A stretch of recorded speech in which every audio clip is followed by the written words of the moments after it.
السلام علیکم. یو څو ورځې مخکې ما یو ویډیو ساده کړې وه د سعودي عرب په باره کې. هغه ملګري کوم چې د سعودي عرب نه په چوټۍ باندې لاړ شي او بیا اوورسټی شي، مطلب پاتې شي واپس سعودي عرب ته را نشي، نو هغوی بیا په سعودي عرب باندې د 3 کالو دپاره بین شي. نو ما پکې دا ویډیو چې تاسو بیا د خپل بین کېدو تاریخ څنګه معلوموي، مطلب تاسو به خپل کیلکولیشن د کم ډیټ نه کوئ، نو هغه طریقه پکې ما ښودلې وه. که تاسو دغه ویډیو کتل غواړئ نو زه به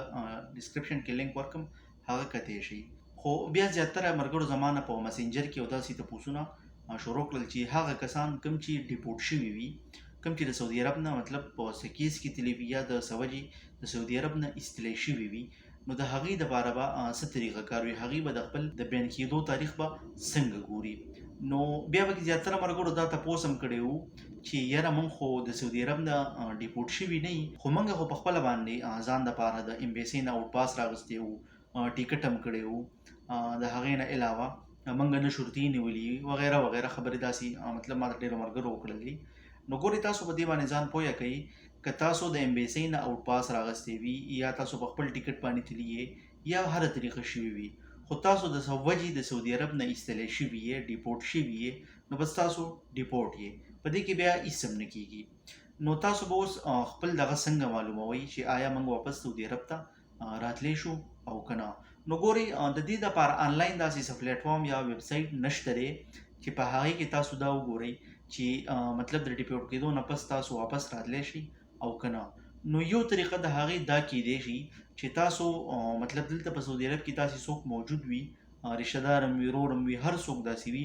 چې هغې تاسو لپاره مطار پیپر راوباسي د جوازاتو نه. نو د هغې نه پس بیا په هغې کې پته لګي چې آیا تاسو واپس سعودي عرب ته راتلی شئ او که نه.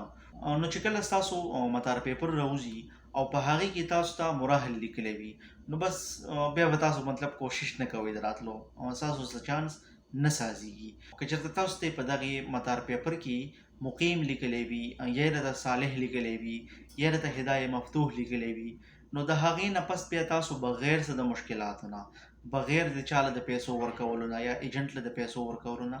علاوه تاسو په اسانه باندې راتلی شئ. بالکل نوې ویزه تاسو اخیستی شئ او تاسو په نوې ویزه باندې بغیر څه د مشکلاتو راتلی شئ. نو امید لرم چې ستاسو سوال به کلیر شوی وي، خو بیا هم که ستاسو څه د دې ریلیټډ کوېسچن وي نو زما نه کولی شئ په مسنجر کې، په کمنټ کې. زه به انشاءالله کوشش کوم چې تاسو ته جواب درکړم. که ویډیو مو خوښه شي نو د نورو ملګرو سره مخکې شیر کړئ، ځکه د زیاترو ملګرو داسې قسمه مسلې وي او د هغې په ذهن کې داسې قسمه کوېسچنې راځي چې د هغې هغه ډاوټ او سوالونه ختم شي د زړه نه.